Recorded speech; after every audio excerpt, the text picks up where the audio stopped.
Well, hello again, and welcome to the talk on Foundation number 9 of Unitive Psychology.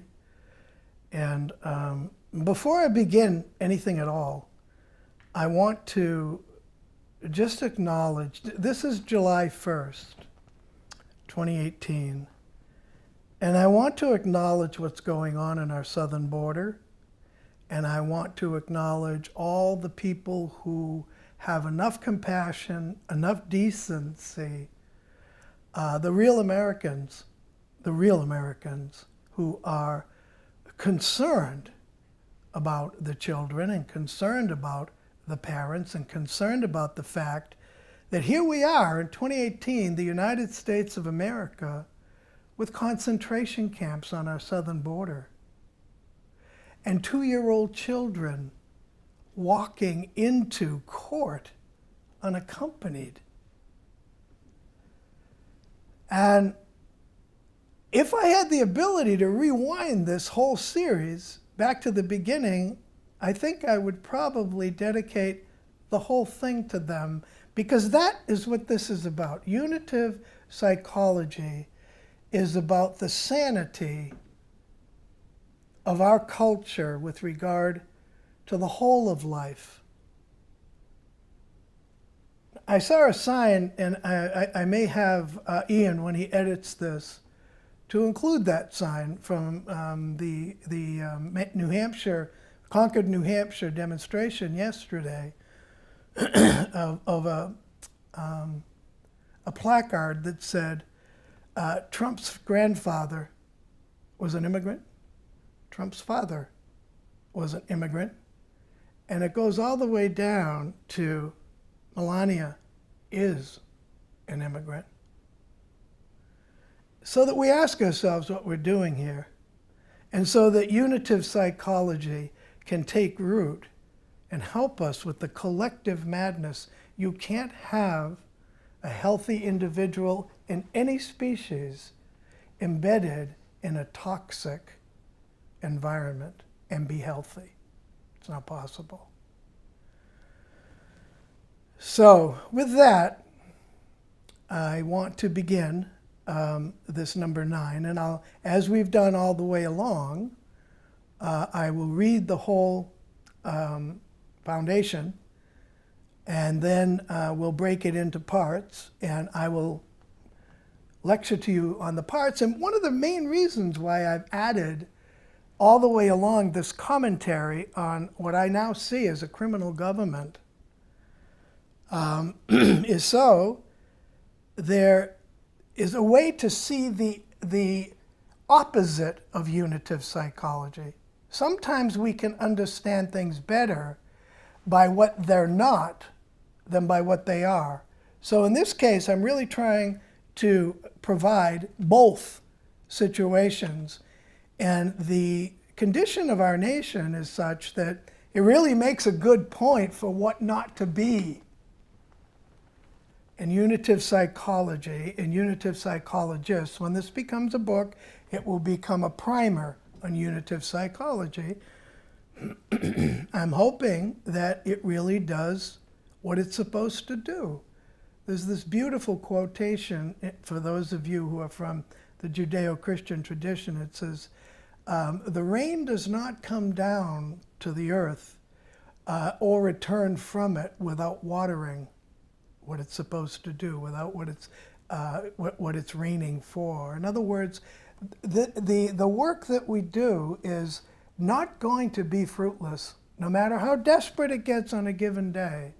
And many people are really suffering, not only at the border, but those of us who know that our values as a people, our sacred, and I don't say that lightly, Constitution, is the contradiction of all of this.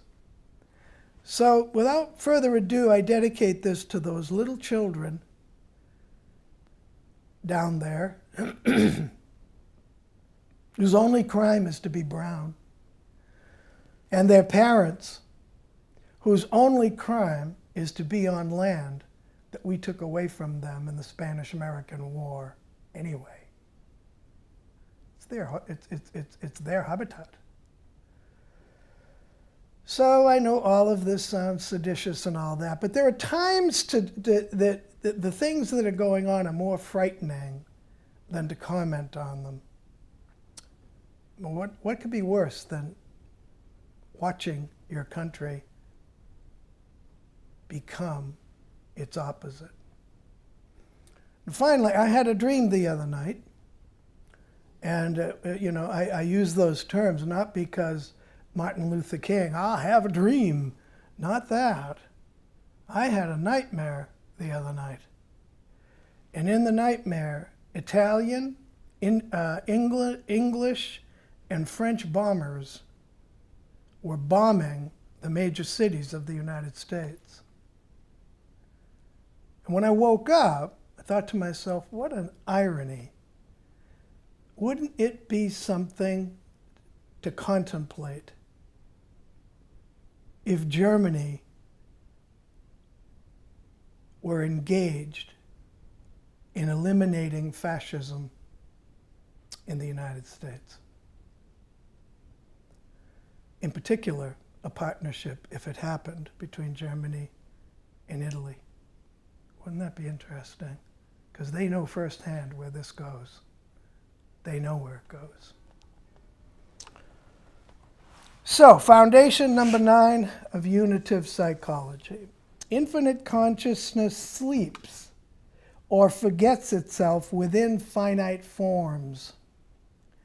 An egoic or organic self results, organic because it is produced by the individuated brain organism. And egoic in that it supports the idea of a separate and autonomous identity. This ego self has 3 brain-based voices. Thought, the voice of the neocortex, the outer brain, the new brain. Affect, the voice of the limbic system, or paleo-mammalian brain. Instinct, the voice of the brain stem / spinal cord. This ego self creates an ideational personality.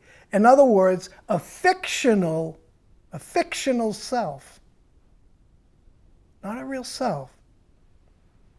We have to wait until number 10 to get to the answer to that. I'll give a hint as we go through this, but there is an answer to the creation of a self that doesn't really exist. This ego self creates an ideational personality. Personality disorders occur at this level and must therefore be healed at this level, if at all. So we'll take the first statement. Infinite consciousness sleeps or forgets itself within finite forms. In pre-space and pre-time, we can think of the sacred as ontos, capital O-N-T-O-S. It's simply a Greek word for being. So words like ontological come from it at the level of being, ontos.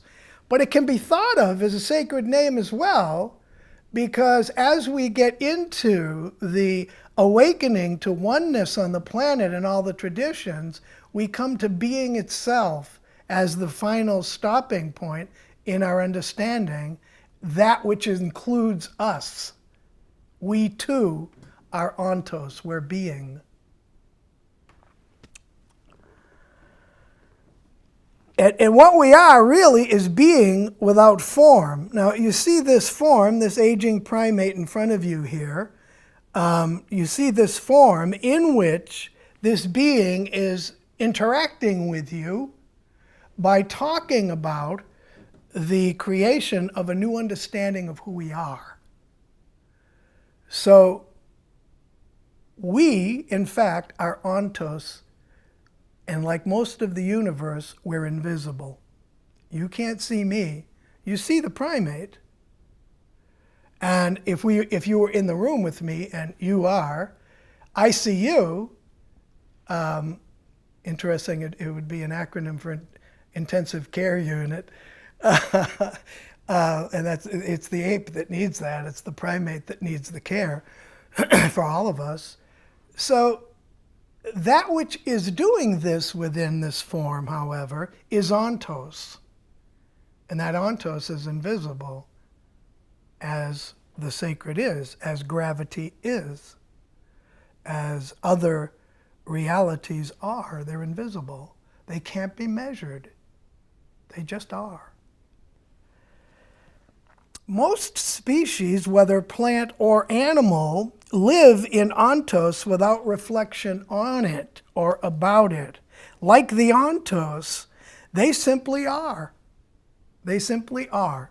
And all they do is exist. They announce their presence is, X is. They come out of the invisible and exit into the visible and present themselves as lilac or as corn or as deer or as a bird, cardinal, bluebird, robin. As self-reflection dawns in the human species, and some other species, there are others that seem to self-reflect. I saw recently an absolutely beautiful segment of a movie on Fred Rogers, where he's with Coco, the silverback, and they're sitting face to face. And you can tell this is a big animal, right? And I don't mean Fred. I mean the silverback, Coco. And they're talking to each other through sound, through motion, through eyes. And Coco feels the presence of the safety and goodness of Fred Rogers. And he starts getting closer, and I mean close. I mean, in other words, here's Coco's face, and I'm Fred Rogers.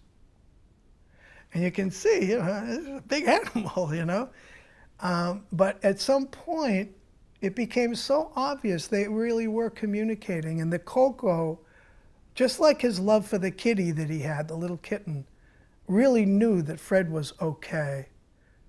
And I was thinking how miraculous it must be for Fred, wherever he is, God bless him, that one of his sons said, "It's not easy to be brought up by the second Christ." I thought to myself, that's true. I watched Fred all the way through my children's upbringing. In fact, I had a prescription pad. I used to write so many sessions of Fred Rogers for my clients to help heal their inner children, for them to start growing past some of the horrible violations they had suffered. So anyway, the ontos can reflect upon itself. It has Thomas Berry used to call it the curvature of the universe because it could look back at itself. It was able to reflect upon its own existence. I think of it mechanistically as something like the what is the periscope on a submarine. You're kind of under the water and you're in this form, and whoop, up comes this thing, and suddenly you can look around. And so it becomes the universe or the planet looking at itself. That's who we are. We're able to reflect upon our own being and the being of everything else in the universe, and that the ability to do that has led to our amazing sciences that give us an understanding of things that we would never be able to see, such as at the quantum level. And it was that kind of science that gave me my understanding of Christian communion, the bread and wine functioning at the ontological level, right where the ontological and the quantum meet, where being begins to take on form. And of course, my understanding of that now is, in many other sacraments, in many other traditions, what that does is it creates the proper development of the soul. And we'll get to the soul in number 10. So spiritually based cultures, whether Eastern, Western, or indigenous or otherwise, are the representation of the ontos reflecting upon itself. We can think of the ontos as Tao, or Christ logos, or Buddha mind. And as the Tao Te Ching says, that which is against Tao will soon cease to be. And when I first read that in 1969 at the University of New Hampshire, that which is against the Tao will soon cease to be. That was part of what catapulted me into the very work that I've done now for 50 years. Because it has no real existence,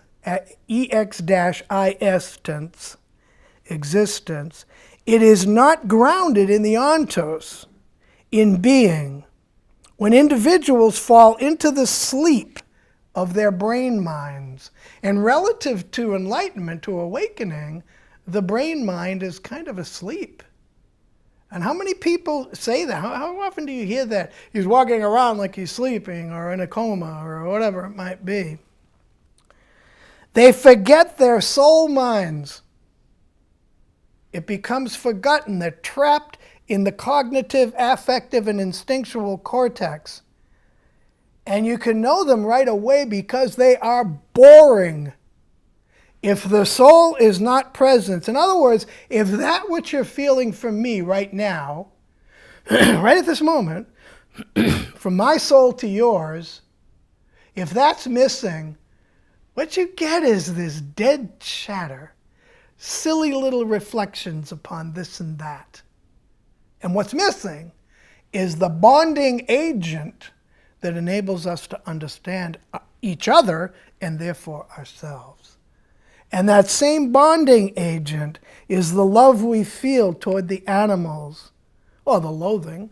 I mean, I'm not real fond of hornets. I don't know about you. I got one right here underneath my shade that I'm trying to pretend isn't there. I can hear him walking around. Because their soul minds are subsets of Tao, absent the Tao being the ontos, absent the Tao soul, they will soon cease to be. It's part of the natural speciation and extinction cycle. Where's the Soviet Union now? We'll talk about that in a bit. This is also true of whole cultures. And it was a very short bit because it's right here in the next sentence. Where now is the Soviet Union? This is in most of our lifetimes. Where's the Soviet Union?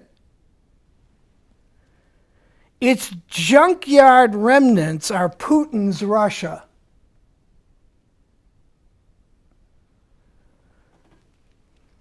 Trump will preside over a similar wasteland if we stay asleep. T.S. Eliot warned us of the wasteland, but we've been asleep. So we come to the second statement. An egoic or organic self results. When we're talking about organic self, we're not talking about fresh peaches. That's not what we're talking about. And this explains. Organic, because it is produced by the individuated brain organism, and egoic in that it supports the idea. There's a term in psychology called an ideational self. A self that is just an idea. It's not really a person. It's an idea of what a person would be if. It's an idea. And that idea produces a separate and semi-autonomous I, small I, identity.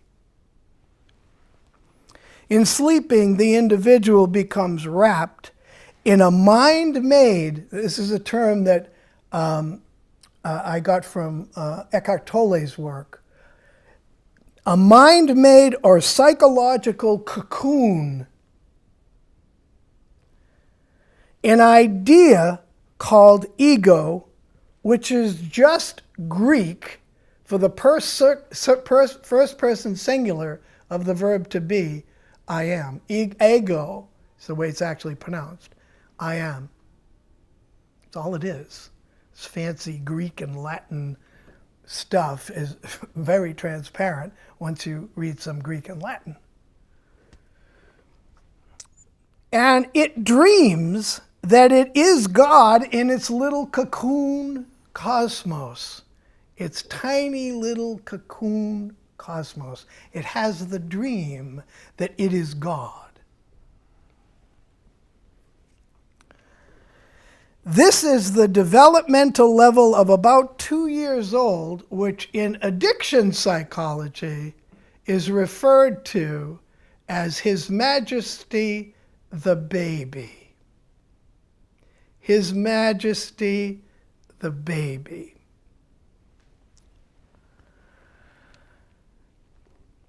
The high chair is its throne,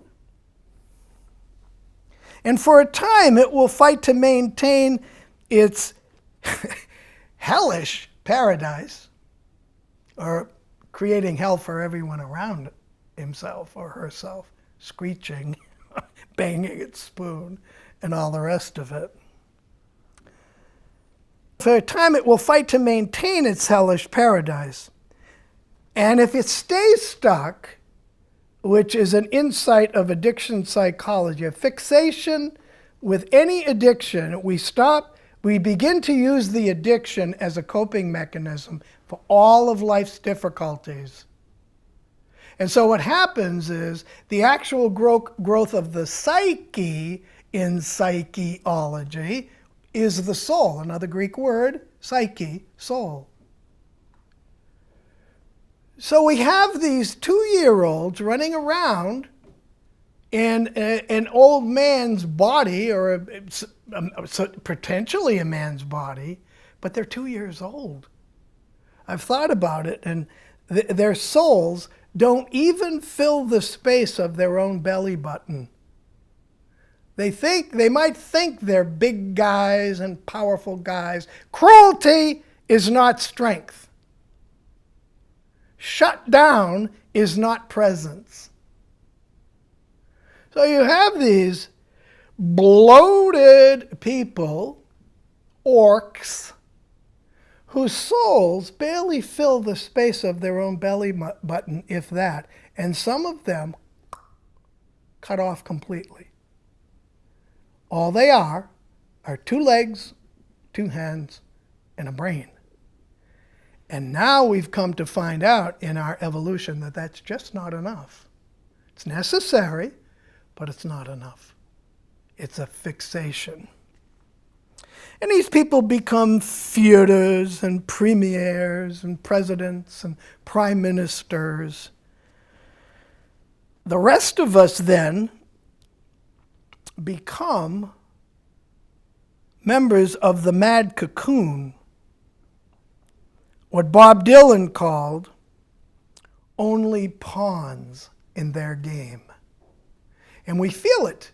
We feel that impotence, that inability to do anything significant enough to change what we know to be horror. And how do we know it's horror? Because we feel it. And how do we feel it? We feel it with our souls, with the ontos, with the mind of God within us. That's how we feel it. That's how we know it's true. It's not about saying, well, it's this many inches long and it's been in duration for blah, blah. All of that is fine. It's fine. There's nothing wrong with studying something. But we need to be able to feel what's actually going on and not deny it. Not come up with some flimsy little catalog of facts that somehow make things appear different than they actually are. If you're feeling like only a pawn in their game, listen to the first 6 albums of Bob Dylan. He's a prophet. He hates the word. Every prophet hates the word prophet. I used to call it the P word.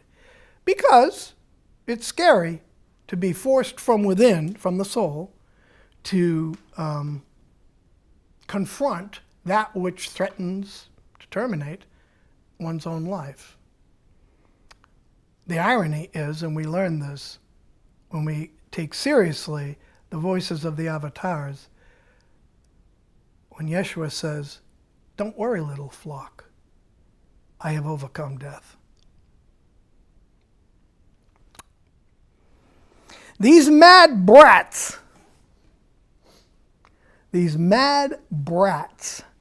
then create hell on earth as they promise heaven. The present mad brats were all duly elected by whom? By us. Rolling Stones once said, "I shouted out who killed the Kennedys, when after all, it was you and me." It's true. Me. I somehow wound up colluding in this just by being part of it. Those who dare to awaken are often assassinated or worse. Even though we know our leaders are lying to us, we come to prefer, slowly we adapt to the lie, and we come to prefer the lie to the truth. We begin to prefer the world that the lie spins to the difficulties and fear associated with waking up and living in reality, in the ontos. I can think thoughts such as, is an instance of the head trip only. I can think of the idea of a solar system with no sun, right? I can think that idea. But the ability to think it comes from the sun, which provides the energy through which the neurology of my brain creates that thinking. So I can go around all the time and say, well, you know, I'm living in a solar system with no sun. But in order to think that thought, I have to have the sun. And there's a word for that. It's called insanity. These ideas are abstractions, and abstractions always collapse into the dustbin of history. We all think we understand what cyberspace means. What those words mean, cyberspace. Oh yeah, cyberspace.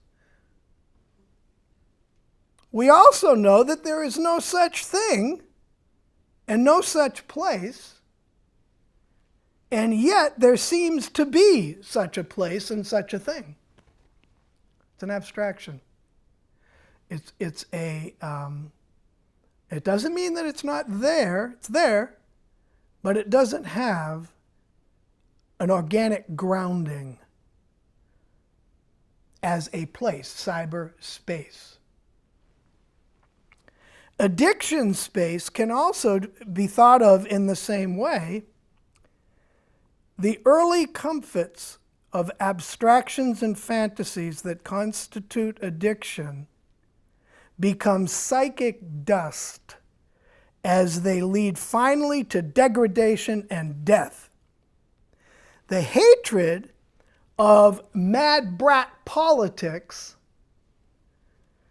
which somehow feels good at first.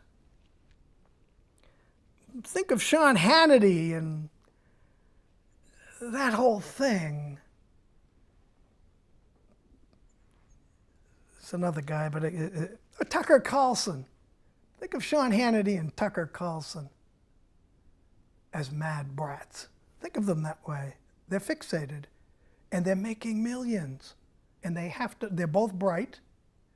Tucker used to work for MSNBC. They're both very bright, but they're lying, and they know it. And we know it. But we're comforted by their lies, many of us. They are individual and collective abstractions until the brats fall from their high chairs. Topic number 3. This ego self has 3 brain-based voices. Thought, the voice of the neocortex. Affect, the voice of the limbic system. Instinct, the voice of the brainstem/spinal cord. As you can imagine, the stunting of psychic growth at the level of thought can be described at worst as mental illness, at best as retardation. Either one of these can severely limit the ability of the ego self to know much. When people are simply stupid, as are certain politicians, Sarah Palin comes to mind, our non-president, Trumpus Maximus, comes to mind. They might bully and push even less intelligent folks around for a while, but in time, their stupidity shows, and it shows through regardless of their money or their name or their privilege or whatever else they use to clothe themselves in respectability. Extreme liars, as in our present examples, can be diagnosed and understood by reading page 129 of M. Scott Peck's People of the Lie. Little more need be said because I've already said it in an earlier foundation. I've already talked about it. Page 129, M. Scott Peck's People of the Lie. In the next cortex in the affective cortex, a paleomammalian cortex, we can easily discern the stunting of the emotional life of one so disabled they lack all empathy. It's not that they refuse to feel, they can't any longer because the soul is pinched off. And the real feeling is not the survival-based feelings of the brainstem or the affective brain, but the presence of the sacred in a sacred primate is pinched off. And so they can't feel what it is we read. And, nod our heads, oh yeah, that's true. It's, the Buddhist sutras, the Bhagavad Gita, the Gospels, the Tanakh, whatever it might be. We nod our heads and say, well, yeah, well, that's true. And then we try to use the brain to implement it. Resistant always, for most of us, to the to the pain of opening up, adapting, and growing. They cannot feel the pain they inflict on others, and therefore they don't care. If they could, they would care, but they can't. They can't feel it. These are the psychopaths and sociopaths. Look around. Because they feel no empathy or really anything at all, they see only their own benefit. It's all they can see. They're in their little cocoon, their mad brat cocoon, and all they can really see and value is that which supports them or brings to them whatever it is they're seeking in terms of power or money or whatever it might be. They want it all and have no care as to who suffers. They want it all. There's something wrong with being a billionaire while so many are starving and dispossessed. It's not that having made it wasn't legal. It's not that it can't be used for good. It's none of those usual little yackings. It's not that. It's the thing in itself is wrong. Gandhi said, if you have more than what you need, you've taken it from the poor. Well, certainly includes me in its critique. But there are limits. And there's nothing wrong with somebody who has the gift to understand global systems like a Zuckerberg. But there has to be, in this country, a cap on how much you can actually earn. I spoke to a Canadian yesterday, and he was telling me he pays 55% of his income in taxes and was perfectly happy about it. He said, yeah, but we get education and health care and a sane government. There should be a way to let people do their creative acting out, but not take a dime after what? 500 million? Is that poverty? And we can always find somebody that we can critique who has more than us. That's what goes on in addiction. We say, well, when I'm as bad as so-and-so, when I'm as bad as Zuckerberg, I'm going to start worrying about how much I make. Well, I promise you I'll never get there. Never. I look at these beautiful houses and I tell my wife, Carol, stick with me, baby, and you'll never have to live there. Never. Who would be willing to warehouse children separated from their parents because of some insipid zero-tolerance policy at the borders of our republic? Attorney General Jeff Sessions is one of these. In Germany, these people fashioned and implemented the, quote, final solution, unquote. A zero-tolerance policy toward Jewish people. Ever seen those barns where Jews were burned alive en masse? Surrounded by soldiers who would shoot anyone who stuck their nose underneath the barn board in order to get one final sniff of air. I have. I've seen their films of their own atrocities.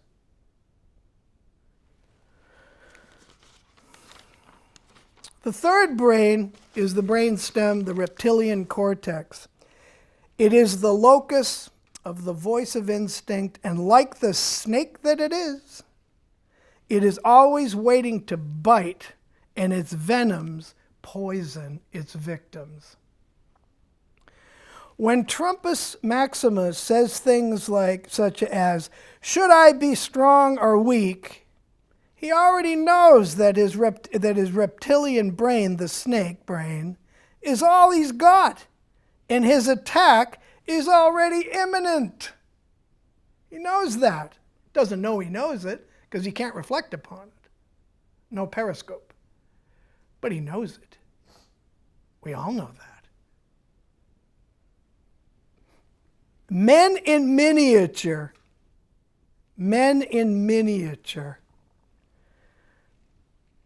such as Sessions, Ryan, and McConnell, and others, some of them already jailed on July 1st here, 2018, feel like actual legitimate men when they feel the cruelty of the snake.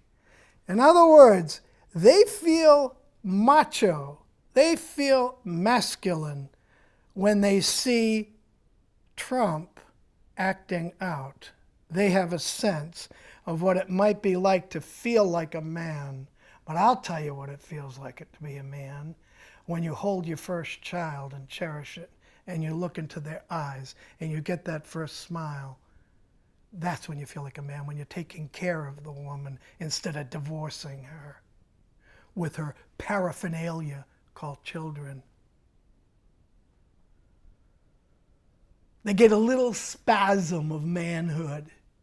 I even saw a sign. Somebody's running in Maine around the Ogunquit Wells area, York maybe. And it's a woman, and she has across the top of her placards that they put by the side of the road, Trump strong, and then her name. Trump strong, Trump cruel. It's the only strength that those men in miniature will ever know. They'll live a vicarious spasm of strength while they're this guy's, quote, friend, until they're not, which may be the day after tomorrow, that they're all of a sudden have gone from what a great person to an absolute useless wreckage of a person. It's the same situation with the electoral cowards, which is my new name for the Electoral College, who was supposed to protect us. Their raison d'etre was to protect us from a mad government should it arise. Instead, they fostered it. Who are these people anyway? Who are they? These phantoms called the Electoral College that have the ultimate decision to make over our voices. Who are these people? I don't know who they are. Do you know who your Electoral College coward member is? I don't know. I have no clue. We begged them during the period of time of the non-winning of the election. We begged them and never heard from any of them.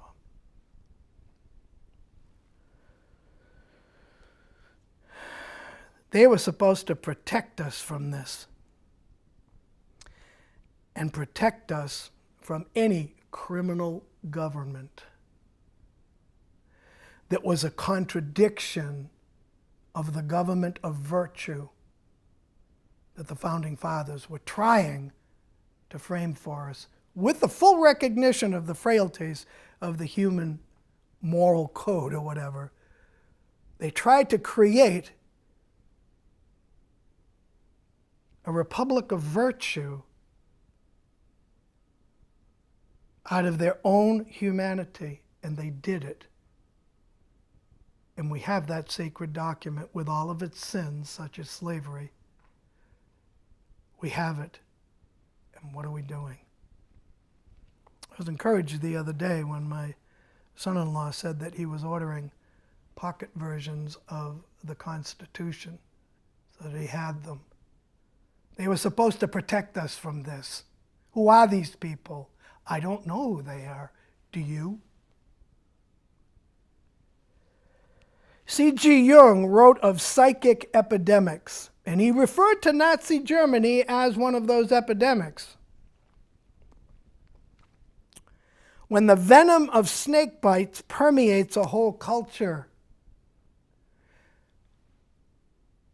I don't know anyone who's honest about it, who doesn't feel nausea since this last election, a vague feeling of nausea, a low-grade nausea, and an anxiety that is there when you go to sleep, it's there when you wake up, and now it's in our dreams too.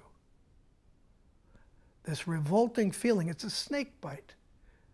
It's the snake bite that has permeated the North American continent, and frankly, if the UN is after us now, which they are, the world. We are presently caught in a psychic epidemic, and the low-grade nausea we all feel is the surest symptom. So don't run around trying to figure out who's going to figure it out for you. If you have it, it's right here in what the Hindus and Taoists call the fourth chakra, the heart, the sacred heart in Christian iconography. We feel it there. We feel that something really awful is happening. And you know why? Because it is. Trumpus Maximus is on a rampage, and the appearance of concentration camps is the surest visual truth. If the nausea, the despair, the spiking in New Hampshire of suicide statistics, spiking, we're third in the nation in this little postage stamp, this beautiful little postage stamp of a state. The wailing of the children is audible if we're quiet enough to listen. We can hear, and it's hearing in quotes, but we can hear the cry of the children and the despair of their parents. And it's really like Edvard Munch's The Scream. And that painting, it's that, you know, that one that is black and white, and the guy's yelling, he's on a bridge, I think. And it's just this massive ripple of horror, like that. It's become something of a cliche, but it can never be a cliche because it's too powerful. It's got the power, like it's got the kind of power that the word United States of America has. Power. So inside of us, there is a despair that's like Edvard Munch's Scream. We can hear it. We can hear it. The ego self creates, this is number 4. The ego self creates an ideational personality. Personality disorders occur at this level and must therefore be healed at this level. The ego self will inflate. This is the commentary now. The ego self will inflate without limitation until it has eaten everything it can suck into its cocoon. And so when you say somebody's got an inflated ego, that's what you're seeing. You're seeing the sucking in, taking. And the ego, the sense of self for these people, just keeps swelling. Just keeps swelling. I think it was Gustave Doré, the French artist and cartoonist, who created an image of Louis XIV as a building-sized bloat with a conveyor belt going up to its mouth, this enormous size of a building, this bloated thing, with a conveyor belt coming up to its mouth, always open for more. The people, the French people, are at the bottom of the belt carrying more and more of everything to the conveyor belt to be swallowed and swallowed and swallowed, swelling and swelling and swelling, the mad brat balloon. Hail to the chief, Louis XIV. George III. The present government, bloated, criminal, and disordered, can only be brought down to size by starving it, refusing to feed it. So, the final part of this, and then if you've stayed with us here, by the time we get to 10, we get the opening of the answer fully. We've dealt with all the way along the diagnosis of the psychopathology that is ruining the Western world. And 10, 11, and 12 will be a vision of breaking out of it and creating a healthy culture out of the collapse that we're going through. So there's just a few more things I wanted to say to end this. Make America great again? What? 2017 was the beginning of the devolution of the Republic of Virtue envisioned by the Founding Fathers, and we're living in that devolution. This is not something that's coming. You know, read Madeleine Albright's book, Fascism, A Warning. This is not something that's coming. This is something that's here. And she's not talking from some cognitive diatribe. What she's talking from is having lived through German fascism, in which her entire family, except for her immediate one, was eliminated, was killed, was murdered, that's the word, in Auschwitz. And then she lived through it again under Stalin's Russia. She knows what she's talking about, and it's very clear. It's not some abstraction. 2017 was a collective fall from grace. We had 8 years of a political poet and wound up with this.